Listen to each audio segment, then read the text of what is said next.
5 times the fifth term of an AP is equals to 8 times its eighth term. Show that its 13th term is 0 అని చూపించమంటున్నాను. So very simple, చూసుకోండి ఒకసారి. వాడు ఏమన్నా 5 times the fifth term అంటున్నారా.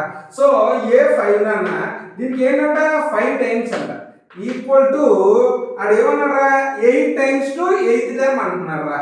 So 8 times to 8th term అని చెప్పేసి అన్నారా. వాడు ఏం చూపించమన్నాడు A13 ఈక్వల్ టు 0 అని చూపించమన్నారా. A13 ఈక్వల్ టు 0 అని చెప్పేసి చూపించమంటున్నాడు, అంతే కదా. సో A5 అంటే సో 5 ఇంటూ A ప్లస్ 14 అన్న equal to 8 into A plus 17 అన్న, రైట్.